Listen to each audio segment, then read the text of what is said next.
नमस्कार, मैं रवि मुदगल। राजस्थान में सरकार काम तो बहुत कर रही है, कम से कम ऐसा बताया जा रहा है। योजनाओं की लंबी सूची है, उद्घाटन लगातार हो रहे हैं, मंच सजे हुए हैं, भाषण दिए जा रहे हैं और हर मौके बेमौके पर ये दावा किया जा रहा है कि राज्य विकास के रास्ते पर तेजी से आगे बढ़ रहा है। लेकिन इस सब के बीच में एक बुनियादी सवाल है जो लगातार अनुत्तरित है, जिसका जवाब नहीं दिया जा रहा है कि चुनाव क्यों नहीं हो रहे हैं।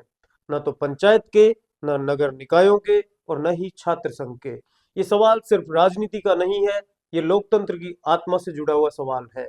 क्या ये सब महज प्रशासनिक संयोग है या फिर लोकतंत्र से धीरे धीरे दूरी बनाने की एक सोची समझी नीति?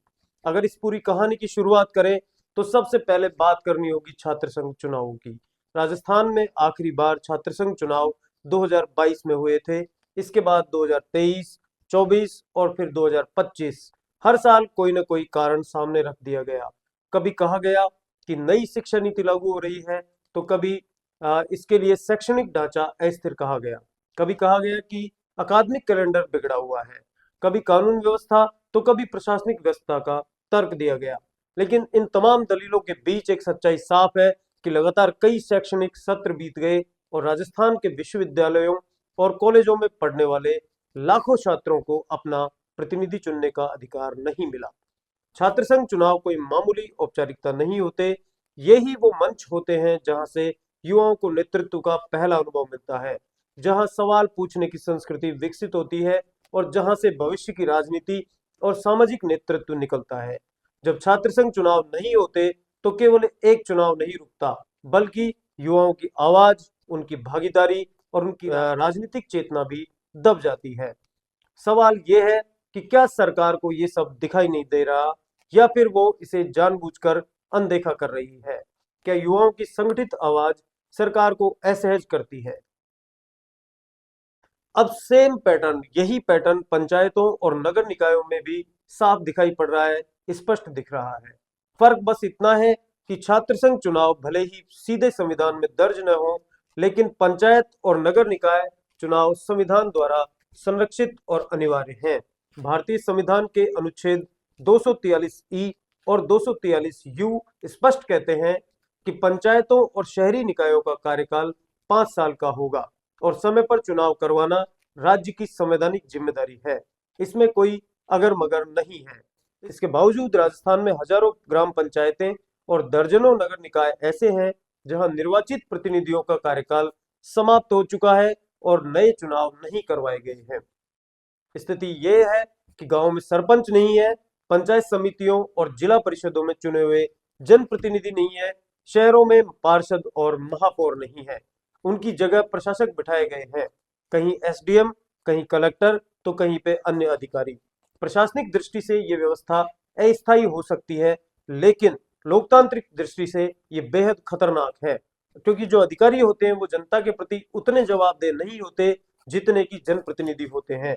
अगला चुनाव उन्हें लड़ना नहीं होता, न ही उन्हें वोट मांगना होता है। जब सत्ता निर्वाचित प्रतिनिधियों के बजाय अधिकारियों के हाथ में चली जाती है, तो लोकतंत्र की आत्मा कमजोर पड़ने लगती है। सरकार का जवाब लगभग हर बार एक सा ही रहता है कि अभी परिसीमन चल रहा है, तो कभी सीमाएं तय नहीं हो पाती, कभी वार्डों का पुनर्गठन हो रहा है, इसलिए चुनाव नहीं हो सकते। लेकिन ये सवाल है कि परिसीमन कोई अचानक पैदा हुई आपदा नहीं है, यह एक नियमित प्रशासनिक प्रक्रिया है जिसकी जानकारी सरकार को पहले दिन से होती है। पंचायतों और निकायों का कार्यकाल 5 साल का होता है, ये कोई रहस्यमयी बात नहीं है। फिर 5 साल तक वे सरकारें क्या कर रही होती हैं? मौजूदा सरकार भी 2 साल पूरे कर चुकी है। सरकार 2 वर्ष में क्या कर रही थी? क्या उसे ये नहीं पता था कि समय पर परिसीमन पूरा करना है, या फिर ये सच है कि परिसीमन एक बहाना बन चुका है, चुनाव टालने का सुविधाजनक बहाना? इसके साथ ही सरकार वन स्टेट वन इलेक्शन का तर्क देती है। सुनने में यह विचार बड़ा आकर्षक लगता है। कहा जाता है कि इससे खर्च बचेगा, प्रशासनिक बोझ कम होगा और बार बार जो चुनाव होते हैं उनसे राहत मिलेगी।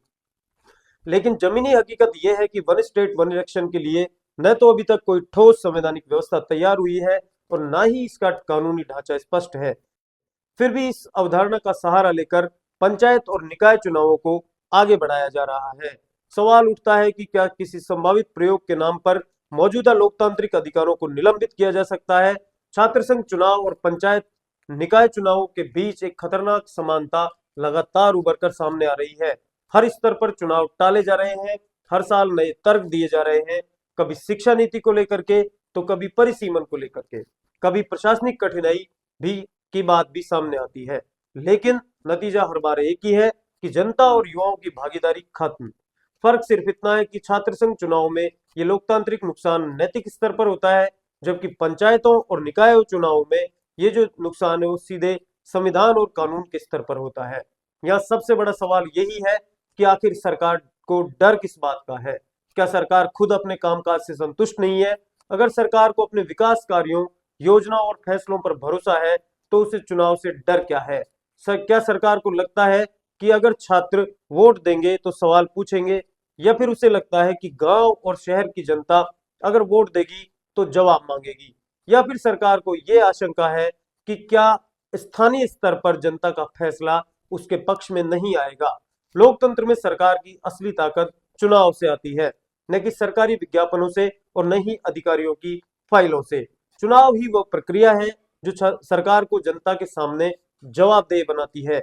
जब छात्र संघ चुनाव नहीं होते तो युवाओं की आवाज दबती है, जब पंचायत और निकाय चुनाव नहीं होते तो गांव और शहर की जनता हाशिए पर चली जाती है। इसमें कोई दो राय भी नहीं है। और जब हर स्तर पर चुनाव टाले जाते हैं तो ये संकेत स्पष्ट होता है कि सत्ता संवाद नहीं बल्कि नियंत्रण चाहती है। यही वजह है कि अदालतों को हस्तक्षेप करना पड़ रहा है। राजस्थान हाईकोर्ट को बार बार ये कहना पड़ रहा है कि चुनाव करवाना कोई विकल्प नहीं है, ये हमारी संवैधानिक जिम्मेदारी है। अदालतों का यह हस्तक्षेप अपने आप में एक चेतावनी है कि अगर सरकारें खुद लोकतांत्रिक प्रक्रियाओं को समय पर पूरा नहीं करेंगी तो न्यायपालिका को आगे आना पड़ेगा। लेकिन क्या ये स्थिति लोकतंत्र के लिए स्वस्थ कही जा सकती है? ये पूरा परिदृश्य एक और गंभीर सवाल खड़ा करता है कि क्या हम धीरे धीरे एक ऐसी व्यवस्था की ओर बढ़ रहे हैं जहां चुनाव अपवाद बनते जा रहे हैं और प्रशासन नियम बनता जा रहा है, जहां जनता की भागीदारी कम हो रही है और अफसरशाही की भूमिका ज्यादा बढ़ती जा रही है। अगर आज छात्र संघ चुनाव टलते हैं, कल पंचायत चुनाव टलते हैं और फिर निकाय चुनाव टलते हैं, तो क्या भविष्य में विधानसभा और लोकसभा चुनाव पर भी इसी तरह के तर्क नहीं दिए जा सकेंगे? इस वीडियो के अंत में मैं आपसे एक बहुत सीधा सवाल पूछना चाहता हूं, जो बहुत कड़ा भी है, कि जो सरकार छात्रों को वोट देने से रोकती है, जो सरकार गांव शहर की जनता को प्रतिनिधि चुनने से रोकती है, जो सरकार हर स्तर पर चुनाव टालती है, वह लोकतंत्र की कसौटी पर खुद को कैसे सही ठहरा सकती है? चुनाव टालना सिर्फ एक तारीख आगे बढ़ाना नहीं है, ये जनता के अधिकार को टालना है, युवाओं की आवाज को दबाना है और लोकतंत्र की जड़ों को धीरे धीरे कमजोर करना है।